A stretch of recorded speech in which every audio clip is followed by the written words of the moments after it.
Meu nome é Paula Rabilo, venho aqui apresentar um trabalho de Direito Penal da Faculdade de Direito de Contagem. Bom, hoje eu vou falar um pouco sobre o artigo 340.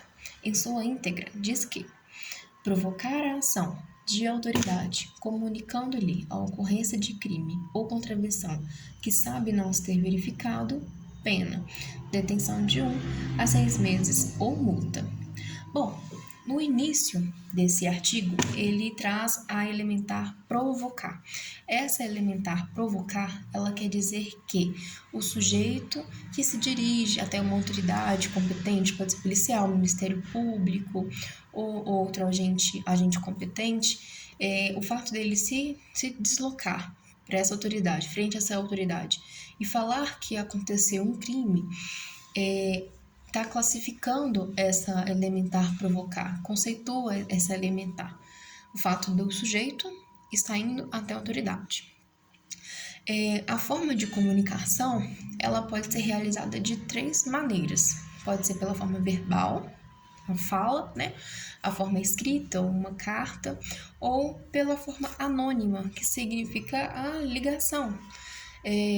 Nesse caso do artigo 340, não haverá o crime quando a pessoa comunica à autoridade falando que se ocorreu, por exemplo, um crime de roubo, sendo-se que, na verdade, aconteceu um furto, porque não se tem como cobrar uma questão técnica da sociedade. Para poder conceituar o crime, narrar de forma correta qual foi o crime que aconteceu. Não se tem essa necessidade técnica. Antigamente, conforme umas pesquisas realizadas, eu pude perceber que o pessoal, a população de modo geral, fazia muitas ligações anônimas falando de falsos crimes que não aconteceram. E isso aconteceu um desgaste muito grande da polícia, porque às vezes se dirigia até o local para averiguar se tinha a ocorrência, fazer a perícia, e quando chegava no local não havia o crime.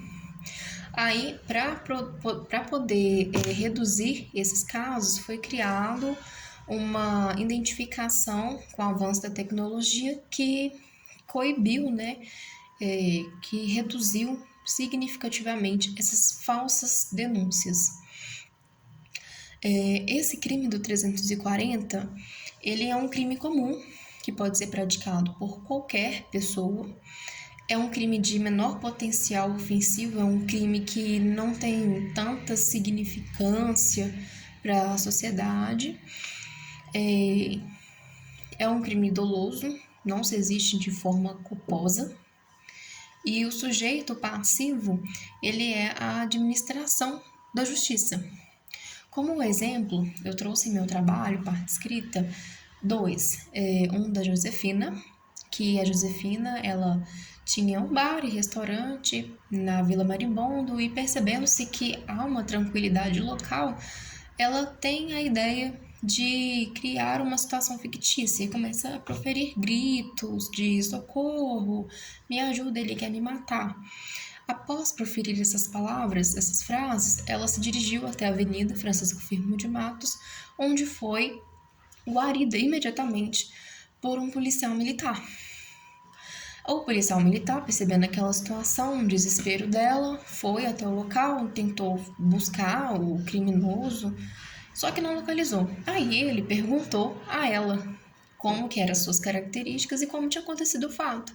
Aí ela narrou que ele estava com uma bermuda azul, uma blusa preta, que tinha entrado, pediu seu dinheiro, que estava no caixa, e apontou a arma para sua cabeça. No entanto, o policial, após ouvir, né, o que a testemunha tinha a dizer, ele já fez as buscas, mandou reforço para poder buscar o sujeito, porém não foi localizado. E quando o policial foi fazer as investigações, constatou-se que, através da câmera de segurança do seu vizinho, que ninguém entrou naquele estabelecimento no momento em que ela disse que alguém tinha entrado e colocado uma arma na sua cabeça pedindo dinheiro do caixa. Então, nesse caso, Josefina, ela fica classificada nesse artigo 340 por ter comunicado um falso crime, ter inventado toda essa situação fictícia. E o segundo caso, o segundo exemplo que eu trouxe no trabalho, foi o caso da Luciene. A Luciene, ela tinha acabado de divorciar, homologou o seu divórcio em um dia. 2 dias depois, ela teve a ideia de falar que sofreu violência, né? Que o seu marido deu chutes, socos nela, ameaçou, e ela foi até a delegacia de polícia da mulher para fazer a queixa. Passou pelo exame de corpo de delito, onde não constatou nenhum sinal de violência, e a polícia, a fazer a investigação, percebeu que no segundo dia, no mesmo dia em que o divórcio foi homologado, ele viajou ao exterior a trabalho. Então, naquele momento, ele estava a mais de 9.000 quilômetros de distância. Nesse caso, o crime, ele não existe, não se faz possível ter a existência desse crime. No entanto, ela fica classificada também no artigo 340 por ter feito uma falsa comunicação, ter inventado toda essa situação do crime.